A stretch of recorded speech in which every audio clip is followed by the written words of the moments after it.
ক্ষমতায় গেলে জনগণের কাছে দেয়া ওয়াদা পূরণ করে বিএনপি, জানালেন প্রধানমন্ত্রী।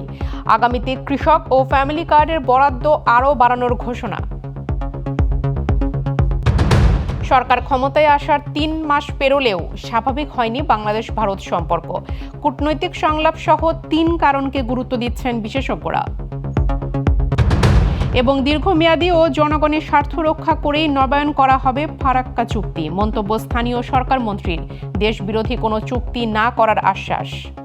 দেখছিলেন শিরোনাম, এবার বিস্তারিত। আগামীতে কৃষক ও ফ্যামিলি কার্ডে বরাদ্দ আরও বাড়ানোর ঘোষণা দিলেন প্রধানমন্ত্রী তারেক রহমান। বিকেলে চাঁদপুরে খোদখাল পুনঃখননের উদ্বোধন শেষে এক সমাবেশে তিনি এই ঘোষণা দেন। পাশাপাশি বলেন, জুলাই আগস্টে ফ্যাসিস্ট বিরোধী আন্দোলনে শহীদদের স্বপ্ন বাস্তবায়নে সরকার সবাইকে দেশ গঠনে এগিয়ে আসতে হবে। এর আগে কুমিল্লায় এক পথসভায় তিনি বলেন, ক্ষমতায় গেলে জনগণের কাছে দেয়া ওয়াদা পূরণ করে বিএনপি। বিস্তারিত আলাউদ্দিন আল আজাদের প্রতিবেদনে।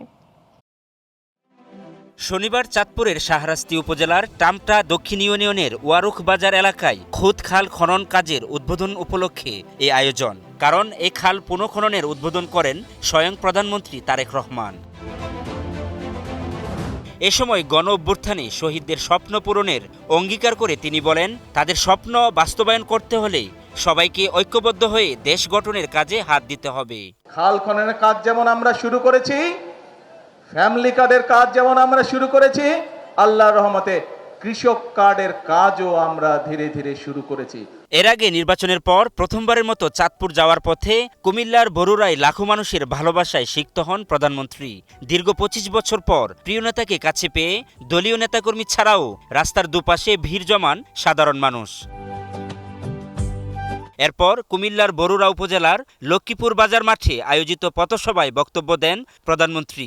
এ সময় স্থানীয় জনপ্রতিনিধিরা তাদের দীর্ঘদিনের ৩টি প্রধান দাবি প্রধানমন্ত্রীর কাছে তুলে ধরেন, যার মধ্যে অন্যতম কুমিল্লাকে বিভাগ ঘোষণা এবং একটি কৃষি বিশ্ববিদ্যালয় প্রতিষ্ঠা করা। প্রধানমন্ত্রী বলেন, বিএনপি নির্বাচনী প্রতিশ্রুতি অনুযায়ী এরই মধ্যে খাল খনন, ফ্যামিলি কার্ড ও কৃষি কার্ড বিতরণ এবং ইমাম পুরোহিতদের সম্মানী দেয়া শুরু করেছে। বিএনপি যে ওয়াদা দেয় সরকার এলে তা পূরণ করে। দেশের মানুষকে বলেছিলাম যে ইমাম সাহেব সহ যারা আছে তাদেরকে আমরা সম্মানের ব্যবস্থা করবো। শুরু হয়েছে, দেখেন আপনারাই করলেন, সফল হয়েছে। এরকম আরো কিছু কথা বলছিলাম। তার মানেটা দাঁড়ালো কে?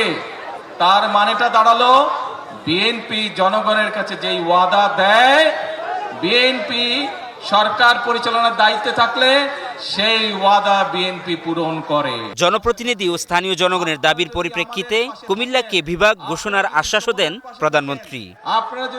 Global television news desk. একটি নির্বাচিত সরকার এলেই বাংলাদেশ ভারত সম্পর্ক স্বাভাবিক হবে, এমন বার্তা দিয়েছিলেন দুই সরকার প্রধান।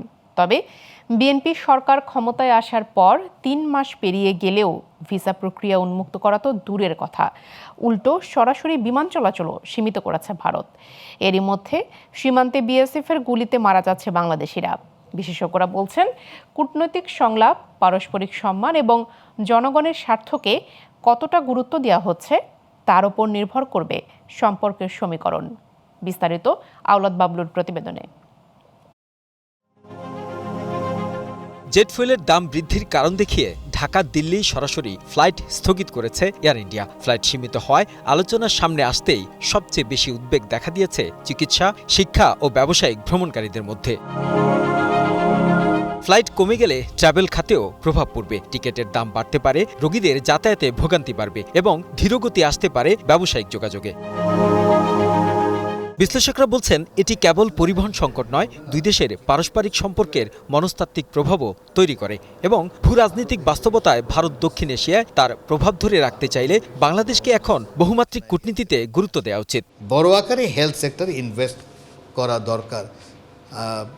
এই জায়গায় আমার মনে হয় এখনও ওই কাঠামো আমরা তৈরি করতে পারি। অথচ আমাদের মেডিকেল ডাক্তাররা তো খুবই ভালো ডাক্তার আছে, কিন্তু আমার ইনফ্রাস্ট্রাকচারের অভাবে আমি ওই জায়গায় যাই। আমার ওই ধরনের একটা দেশ থাকবে কেন যেটা আমি ডিপেন্ড করব কখন সে ভিসা দিবে, আমি কখন যাব। সীমান্তে হত্যা, পানি বন্টন, বাণিজ্য বৈষম্য কিংবা ভিসা জটিলতা, এসব ইস্যুতে বাংলাদেশের মানুষের মধ্যে দীর্ঘদিন ধরেই এক ধরনের অসন্তোষ রয়েছে।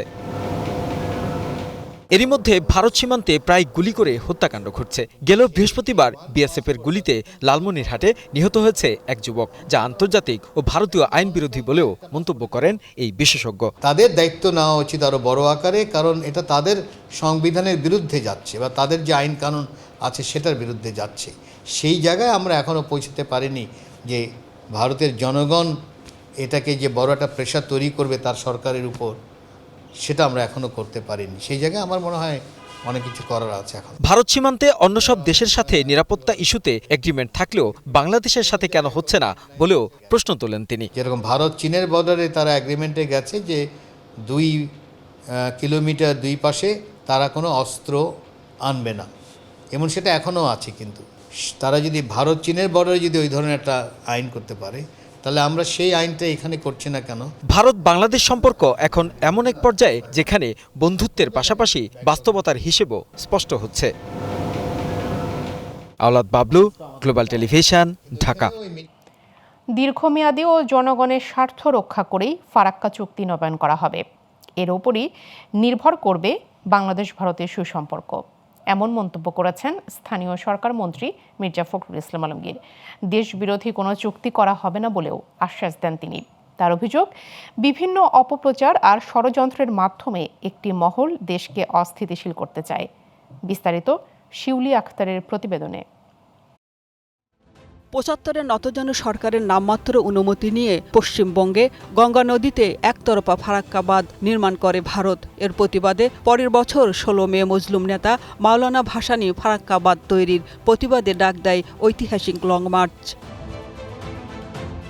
এই লং মার্চ দিবস উপলক্ষে শনিবার রাজধানীর ইঞ্জিনিয়ার ইনস্টিটিউটে আলোচনা সভার আয়োজন করে বিএনপি। এতে যোগ দিয়ে ফারাক্কার কারণে কিভাবে ক্ষতিগ্রস্ত হচ্ছে বাংলাদেশ তুলে ধরেন পানি বিশেষজ্ঞরা। ভারতের ধারণা ছিল যে এই বুড়ো বোধহয় নদী হেঁটে পার হয়ে গিয়ে ওই পাশে অ্যাটাক করবে। সত্যি সত্যি তারা ভয় পেয়েছিল যে মাওলানা ভাসানী ফারাক্কা ভাঙে বলে যে স্লোগান দিচ্ছেন, এটা বিশ্বাস করে। বিএনপির সিনিয়র নেতারা বলেন, পানির ন্যায্য হিসেবে পাওয়ায় বাংলাদেশের অধিকার, কিন্তু কলকাতা নদীর নব্যতা ধরে রাখার অজুহাতে ইচ্ছে করেই এদেশের পরিবেশ প্রতিবেশের ক্ষতি করছে ভারত।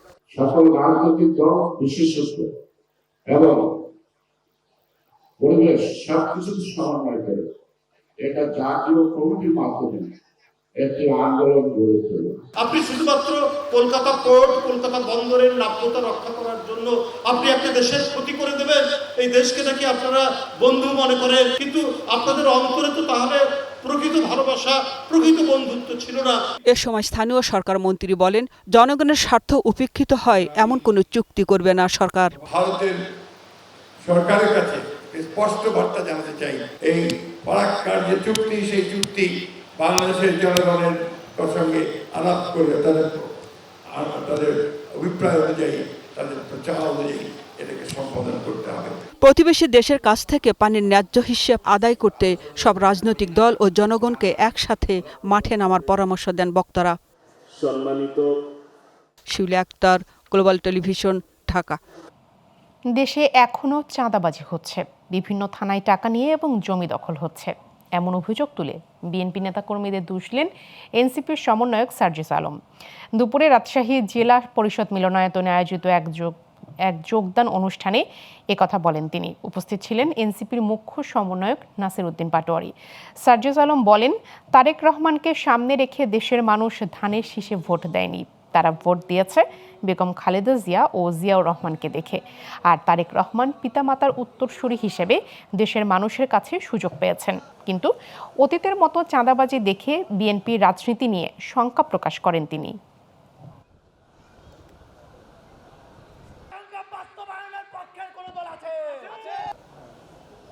২৪-এর অভ্যুত্থানের আগে বাংলাদেশের চাঁদাবাজি হতো, এখন বাংলাদেশের চাঁদাবাজি হয় কিনা, জমি দখল হয় কিনা, তাহলে ওই একই কাজগুলো যেগুলোর কারণে একটা অভ্যুত্থান হয়েছে, ওই একই কাজ যদি আবার নতুন করে বিএনপির নেতাকর্মীদের দ্বারা হয়, তাহলে এই বাংলাদেশে বিএনপির আগামীর রাজনীতি নিয়ে আমরা শঙ্কিত।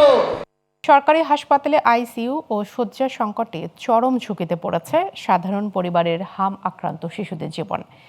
ভেন্টিলেটর কম থাকার অজুহাতে মহাখালী সংক্রামক ব্যাধি হাসপাতাল থেকে হাম আক্রান্ত শিশুদের বেসরকারি হাসপাতালে পাঠানোর জন্য নেওয়া হচ্ছে অভিভাবকদের সই।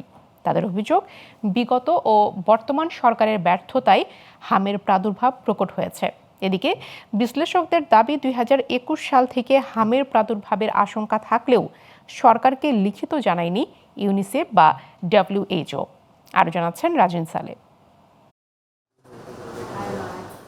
4 দিন আগে বুক ভরা আশা নিয়ে সন্তান আব্দুল্লাহকে হাসপাতালে এনেছিলেন রিকশা চালক সাইফুল। 3 দিন সাধারণ ওয়ার্ডে থাকার পর আইসিইউতে নিষ্পাপ শিশুটি লড়ছে জীবনের শেষ লড়াই। কিন্তু সরকারি হাসপাতালে মিলছে না আব্দুল্লাহ চিকিৎসা। ভেন্টিলেটরের সংকটকে কারণ করে ইতিমধ্যেই বেসরকারি হাসপাতালে রেফার করার কাগজে সই করিয়ে নিয়েছে কর্তৃপক্ষ। বাবার সামর্থ্যের অভাবেই এখন ঝুঁকিতে আব্দুল্লাহর জীবন। এখন বলছে যে ওনার কন্ডিশন ভালো না, যে কোনো মুহূর্তে যে কোনো কিছু হতে পারে। বলছে যে প্রাইভেট যে কোনো অক্সিজেন নেওয়ার জন্য। এখন আমার তো ওইরকম আর্থ নাই যে আমি প্রাইভেটে নিয়ে ভর্তি করাম। আইসিইউতে আমাদের একটা জিনিসের ক্রাইসিস, সেটা হচ্ছে আন্ডার 1 ইয়ারের পেশেন্ট বা বেবিদের জন্য কোনো ভেন্টিলেটর নাই। সরকারি হাসপাতালগুলোতে আছে শয্যা সংকট। 3 দিন ধরে হামাক্রান্ত হয়ে ভর্তি হওয়া শিশু সুহানের জায়গা হয়নি ওয়ার্ডের ভেতরে। হাসপাতালের বারান্দার মেঝেতে চলছে চিকিৎসা, আর এক বেডে কাদাকাদি করে আছে 2টি বা 3টি শিশু। ডাক্তার বলেছে আমাদের বিধবা এখন সিট নেই, বাইরে থাকতে হবে। বাইরে থাকতে হচ্ছে, মানে আমরা আসছি সিট পাইনি। রোগী তো প্রচুর, মানে হামের অতিরিক্ত পেশেন্ট এখানে।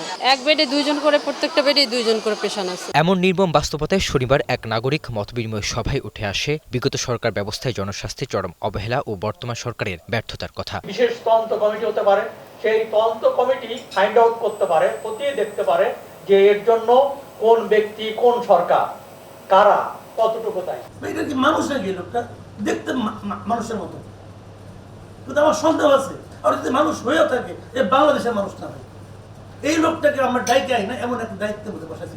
দখল হয়ে গিয়েছে, সরকার পরিবর্তনের পরে স্বাস্থ্য অধিদপ্তরে দখল হয়। উঠে আসা আন্তর্জাতিক সংস্থাগুলোর ব্যর্থতার চিত্র। আলোচকদের দাবি 2021 সাল থেকে হামের প্রাদুর্ভাবের আশঙ্কা থাকলেও সরকারকে লিখিত জানায়নি ইউনিসেফ বা WHO। এমনকি টিকা কেনার সিদ্ধান্তহীনতায় অ্যাডিভি ও ইউনিসেফ মিলে নষ্ট করেছে মহামূল্যবান 5টি মাস। 21 সালে জানায়নি, 21 সালে জানায়নি, 22 সালে, 23 সালে, 24 25 সাল পর্যন্ত গভর্নমেন্টকে জানানো হয়নি যে দেশে একটা হামের প্রাদুর্ভাব দেখা দিতে পারে।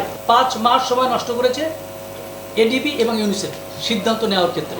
রাজনৈতিক দোষারোপ আর আন্তর্জাতিক সংস্থার উদাসীনতার বলি কয়েক হাজার অবুঝ শিশু। আর কত মায়ের বুক খালি হলে নিশ্চিত হবে শিশুদের জরুরি স্বাস্থ্য অধিকার? এই প্রশ্ন 56,000 বর্গমাইলের। রাজিন সালে, গ্লোবাল টেলিভিশন, ঢাকা। ঝালকাঠির কাঠালিয়ায় অতিরিক্ত ওজনের পাথরবাহী ট্রাক পার হওয়ার সময় ভেঙে পড়েছে সেতু। এতে চেচরিরামপুর ইউনিয়ন সহ কমপক্ষে 10 গ্রামের সাথে উপজেলা সদরের যোগাযোগ বিচ্ছিন্ন হয়ে গেছে। বান্দাঘটা কৈখালী ভান্ডারিয়া সড়কের জোড়াপুল বাজার এলাকায় শুক্রবার রাতে এই ঘটনা ঘটে। স্থানীয়রা জানায়, সাতক্ষীরা থেকে প্রায় 10 টন পাথর নিয়ে একটি ট্রাক কাঠালিয়ার ষাটকুড়ার দিকে যাচ্ছিল। ট্রাকটির অতিরিক্ত ওজনের কারণে কাঠালিয়া উপজেলার জোড়াপুল বাজারের পাশের ঝুঁকিপূর্ণ সেতুটি ভেঙে পড়ে।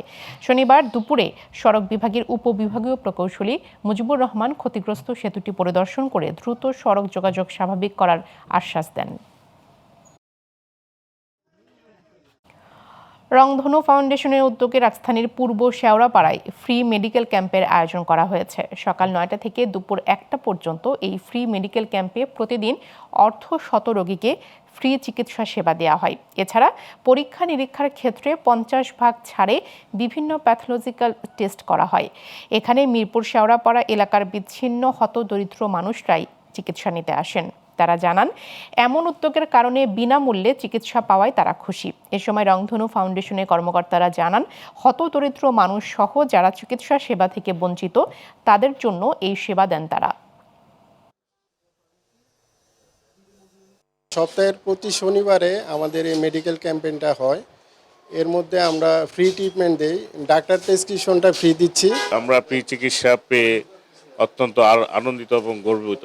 এই প্রতিষ্ঠানের সঙ্গে সংযুক্ত হতে পারে আমরা অবশ্যই নিজেকে ভাগ্যবানই বলে মনে করছি যে আমাদের হেলথ ক্লাব থেকে এই সাপোর্টটা দিচ্ছি। তেহরানের সঙ্গে যুদ্ধে জড়িত দেশগুলো ছাড়া বাকি সব জাহাজ হরমুজ প্রণালী দিয়ে চলাচল করতে পারবে, এমন ঘোষণা দিলেন ইরানের পররাষ্ট্রমন্ত্রী আব্বাস আরাকচি।